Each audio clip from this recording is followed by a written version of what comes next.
Hello කොහොමද? ඔයාලා හැම කෙනෙක්ම ආදරෙන් පිළිගන්නවා Universe Within Life මගේ YouTube නාලිකාවට. ඉතින් මගේ channel එකේ නම චූටි වෙනස්කමක් කරන්න වුණා. මොකද ගොඩක් අය කියනවා මගේ channel එක YouTube එකේ search කරද්දී එන්නේ නැහැ කියලා, පෙන්වන්නේ නැහැ කියලා. ඒ නිසා මගේ channel එකේ නමේ චූටි වෙනසක් කරා. ඒක ලොකු දෙයක් නෙමෙයි. ඔයාලා මගේ channel එක subscribe කරලා bell icon එක click කරලා තියෙන නිසා ඔයාලට මගේ videos අනිවාර්යෙන් මම video එකක් දාපු ගාම වැටෙනවා. අද මගේ video බලන්න එකතු වෙන කෙනෙක් ඉන්නවා නම් එයාට මම ආදරෙන් ආරාධනා කරනවා bell icon එක click කරලා notification on එකේ තියාගන්න කියලා video එක පටන් ගන්න කලින්ම. ඉතින් අපේ ජීවිතේ සුබ සහ වාසනාවන්තම කාල පරිච්ඡේදයක් තියෙනවා. එකක් නෙවෙයි ගොඩක් තියෙනවා.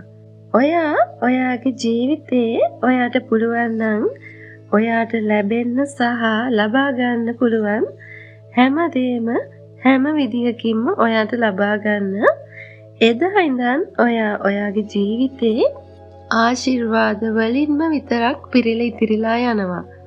ජීවත් වීම ફોකස් කරන්න ඉගෙන ගන්න. ඔයාගේ ජීවිතයේ යහපත් මානසික සබඳතා පවත්වාගෙන යාමටත් ජීවිතය සමබරව පවත්වාගෙන යාමටත් ඔයා අවධානය දෙන්න. අනුන්ගේ ජීවිත ගැන හොයන්න එපා. හිතන්නම එපා. කවුරු හරි ඔයාට වෙන අය ගැන ඇවිත් කියනවා නම් වෙන අයගේ දේවල් කියනවා නම් ඔයාට ඒක තරහ වෙන්න බෑනේ. ඒ නිසා ඒකට ඇහුම්කන් දෙන්න. ඒ වුණාට අනිත් කනින් ඒ දේවල් පිට කරලා දාන්න. මොකද අනුන්ගේ ජීවිත කතා ඔයාගේ ජීවිත කතාවට අදාළ වෙන්නෙම නැහැ. ඒ නිසා ඒ කාලය ඔයාගේ ජීවිතය තුළ ජීවත් වීම ફોකස් කරන්න. නැති වෙන දේ ගැන හිත දුක් වෙමින් තැවෙමින් ජීවිතය ඔහේ ගත කරන්නේ නැතුව සතුටින් ජීවත් වෙන්න ફોකස් කරන්න. මම චූටි අසනීප තත්ත්වකින් ඉන්නේ. මම ඒක නිසා තමයි වීඩියෝ එකක් ගේන්න පරක්කුනේත්. මගේ කටහඬේ අපහැදිලි තැන් තියෙනවා නම් අනේ මට සමා වෙන්න. පොඩි අමාරුවක් තියෙනවා. ඒක නිසා මට පොඩ්ඩක් කතා කරද්දි ටිකක් අමාරුයි. ඉතින් ලස්සන ජීවිතයක් වෙනුවෙන් අද ඉඳන් මේ විදිහට මම ඔයාලට කියලා දෙන විදිහට ફોකස් කරන්න ඉගෙන ගන්න. මොකද ඔයාලට 2025 අවසාන වීගෙන ඉන්නේ. තව මාස 2යි ඔයාලට 2025 තුළ ගත කරන්න තියෙන්නේ. ඒ මාස 2 වගේම 2026 ඔයා නිවැරදිව ඔයාගේ ජීවිතේ ફોකස් කරන්න ඕන දේවල් අද ඔයා ඉගෙන ගන්නම ඕනේ. ඒක නිසා මේ වීඩියෝ එක ස්කිප් නොකර බලන්න. මුලින්ම ඔයා කරන්න ඕනේ ඔයාගේ goals මොනවද කියලා හඳුනගන්න එක. Focus on your goals. මුලින්ම ඔයා කරන්න ඕනේ ඔයාගේ දීර්ඝකාලීන සහ කෙටි කාලීන ඉලක්ක පිළිබඳ ફોකස් කරන්න. ඉලක්ක හඳුනා ගන්න. ඔයාට දැනටමත් තියෙනවනේ ඔයාට මාස 6ක් ඇතුළත ඉටු කර ගන්න ඕන දේවල්, අවුරුද්දක් ඇතුළත ඉටු කර ගන්න ඕන දේවල්, අවුරුදු 2ක් ඇතුළත, අවුරුදු 5ක් ඇතුළත මේ ආදී දිගු කාලීන කෙටි කාලීන කියලා ඒ ඉලක්ක ඔයාගේ මයින්ඩ්සෙට් එකේ තියෙනවා. නැත්තම් ඔයාගේ ඩයරි එකේ ඔයා ලියලා තිනවා. ඔයාට මේ කාලය ඇතුළත මේ දේවල් ඉෂ්ට කරගන්න ඕනි කියලා. අන්න ඒ දේවල් ඔයා ඉලක්ක කරන්න. ඒ වෙනුවෙන් මහන්සි වෙලා වැඩ කරන්න. ඒ ඉලක්ක සඳහා මෙච්චර කල් ඒ ඉලක්ක ඉෂ්ට වෙලා නැත්තේ මොකද කියලා. ඇයි එහෙම වුනේ? ඇයි මට මේ දේවල් වෙනුවෙන් පියවරක් ගන්න බැරි වුනේ කියලා හිතන්න. ඒ වෙනුවෙන් පියවර ගන්න පටන් ගන්න. ඔයාට මේ දේවල් වෙනුවෙන් මේක මේ විදියට කරලා හරියන්නේ නැහැ. මේක මේ විදියට කරලා බලන්න ඕනේ. ඒ ආකාරයෙන් යන විදියට යන්න නොදී පාර වෙනස් කරලා හරි යහපත් විදියට ඔයාගේ goals ඔයා ඉෂ්ට කර ගන්නම ඕනේ.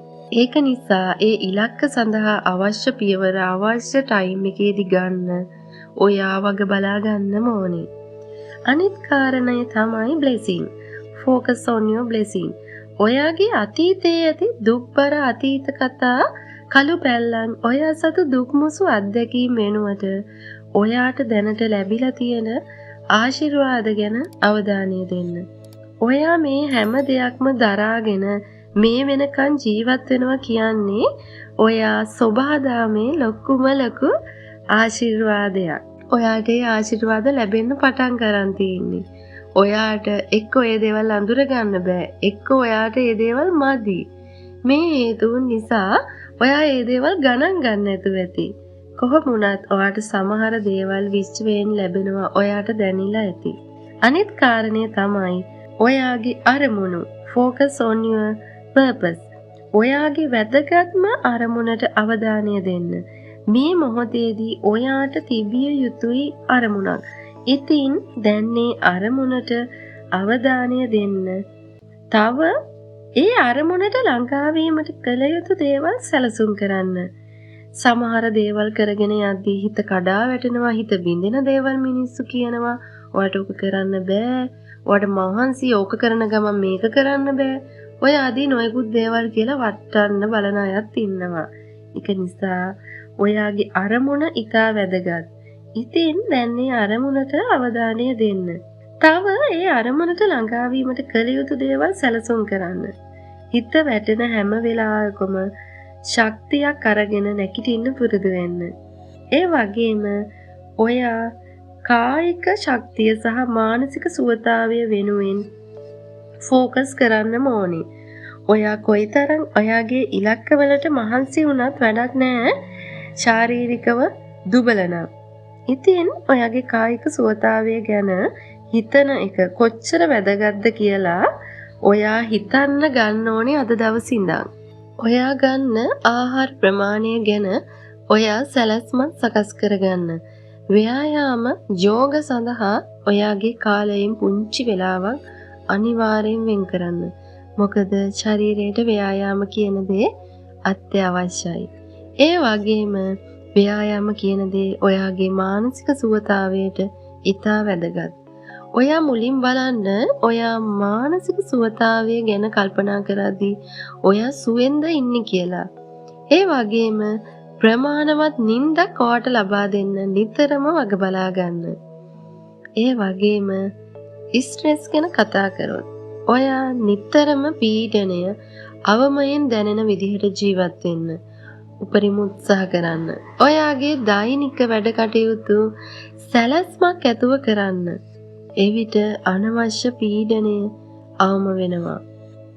ඔයාට යම් යම් කාරණා සම්බන්ධයෙන් නීති සහ සීමා පනවා ගන්න පීඩනයක් නැතිව ජීවත් වෙන්න ඔයාට එතකොට ගොඩක් ලේසි වෙනවා. ඒ වගේම ඔයාට දිනෙන් දින දියුණු කරන්න අලුත් දේවල් ඉගෙන ගන්න අත්හදා බලන්න ඔයා සතුව තියෙන දැනුම වැඩි කරගන්න අලුත් ලෝකයට ගැළපෙන හැකියාවන් වැඩි දියුණු කරගන්න. එක දෙයකට කොටු වෙන්නේ නැතුව නිතරම කුමක් හෝ ජීවිතේට ප්‍රයෝජනවත් වෙන දෙයක් ඉගෙන ගන්න අවධානය දෙන්න. මේ සෑම දෙයක්ම ඔයාගේ ජීවිතේට ඔයා රැකියාවක් කරන කෙනෙක් තමයි. මම ඒක හොඳටම දන්නවා. එක් ඔයා ඉගෙන ගන්න කෙනෙක්. ඔයාට මේ දේවල් මේ විදිහට හැම දේ ගැනම ඔයාට දැනුමක් තියෙනකොට ඔයාට ඔයාගේ ජීවිතේට මිල කළ නොහැකි වත්කම් තමයි මේ ඔයා එකතු කරගන්නේ. ඒ දේවල් ඔයාට ඔයාගේ ජීවිතේට යම් දිනක ගොඩාක් වටිනවා.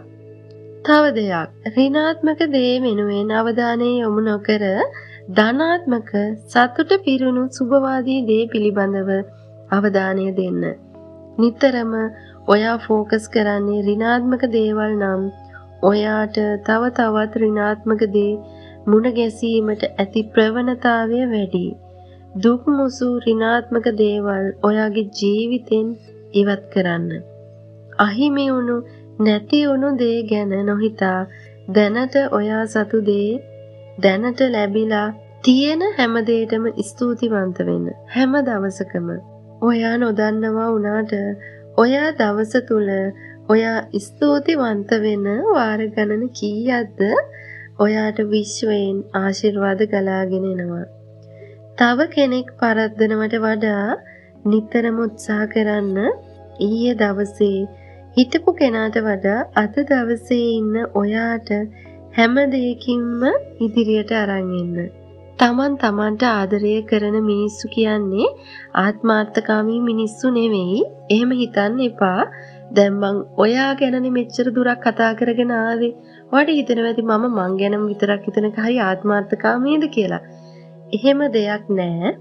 තමන් ගැන හිතන මිනිස්සු අනිත් අයගේ සතුට ගැනත් හිතනවා. අනිත් අයට සතුට බෝ කරනවා. මොකද ඔයාගේ වයිබ්‍රේෂන් එක වැඩි වෙනවා ඔයා සතුටින් ඉන්නකොට. ඔයාගේ වයිබ්‍රේෂන් එක ඉබේම ඉහළ යන්න පටන් ගන්නවා. ඔයා නොදැනුවත්වම ඔයාගේ සාර්ථකත්වය පසුපස හඹා යන්න පටන් ගන්නවා. ඔයා ඒක නොදැනීම වෙන දෙයක්. ඉතින් ඒ නිසා ඔයා ඔයාට ආදරය කරන්න තව කෙනෙක් මත ජීවිතේ රඳා පවත්ව ගන්නේ නැතුව ඔයා ඔයාට ආදරය කරන්න පටන් ගන්න. එතකොට විශ්වයෙන් ඔයාට ලැබෙන්න පුළුවන් හොඳම දේවල් ඔයාට නිසි වෙලාවදී ලැබෙනවා. ඔයාට ඔයාගේ ජීවිතේට සතුට මානසික සුවය පිරෙන්න ගන්නවා. හොඳින් තේරුම් ගන්න self love කියන්නේ ආත්මාර්ථකාමී දෙයක් නෙවෙයි. ඒක තමයි ඔයාගේ ඇත්තම self respect එක. මේ ආකාරයට ඔයා හිතන්න. ඔයාගේ ජීවිතේ හැඩවස්වා ගන්න. එතකොට ඔයාට සතුට, සාර්ථකත්වය, සැනසීම, ආදරය, ධනය, ශක්තිය, ආශිර්වාදයන් නිරන්තරයෙන්ම ඔයාට විශ්වයෙන් ආකර්ෂණය වෙන්න පටන් ගන්නවා. ඉතින් ඔයා මේ වීඩියෝ එකට කැමති නම් ලයික් එකක් දාන්න, කමෙන්ට් එකක් දාන්නත් අමතක කරන්න එපා. ඔයාලා වෙනුවෙන් ආකර්ෂණ නීතිය සම්බන්ධ වීඩියෝ පාඩම් මාලාවක් මම මගේ channel එකේ දාලා තියෙනවා. ඒ දේවල් මිස් වුණ වීඩියෝස් තියෙනවා නම් අනිවාර්යෙන් බලන්න කියලා ආදරෙන් මතක් කරනවා. ඔයාලා හැම කෙනෙක්ටම ආදරණීය සුබම සුබ දවසක්.